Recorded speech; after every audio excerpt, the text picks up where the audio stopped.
المريخ هو كوكبك الحاكم، بيتحرك دلوقتي في برج الأسد. عارف يعني ايه؟ يعني طاقتك مولعة، نارك مشتعلة، بس النار دي مش علشان الحرب، دي علشان الشغف، نار الطموح، نار التعبير عن الذات. بس خلي بالك لما المريخ بيتحمس في الأسد ساعات بيخلي رد فعلك درامي وقراراتك متسرعة، ممكن تندفع في العلاقة،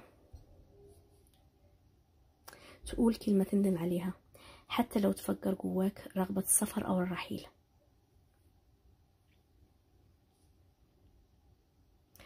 بس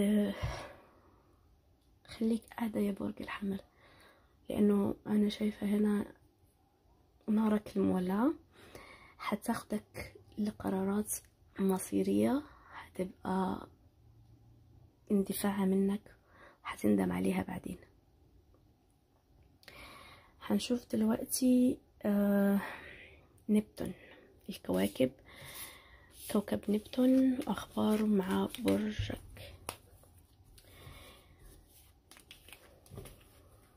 نبتون والمرايا المكسورة.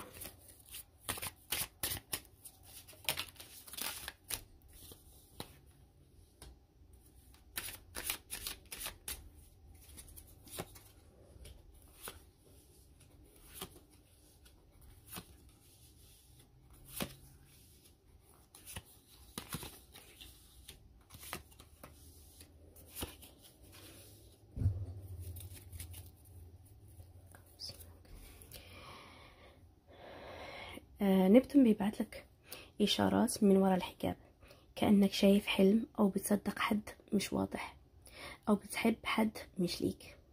خلي بالك اللي بيبان مش دايما هو الحقيقة، وأقرب شخص ليك ممكن يكون أكثر واحد مسبب ليك تشويش أو خداع غير مقصود. عندك قمر كامل في برج الدلو يوم 21 في الشهر، اوكي، يعني هتكشف لك حاجات. خلينا نشوف، ممكن عندك صديق مش صديق، عندك صديق مش صديق يعني.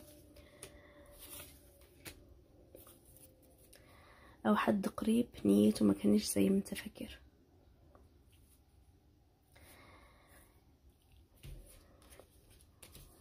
مواليد برج الحمل، لو انتم اول مرة مع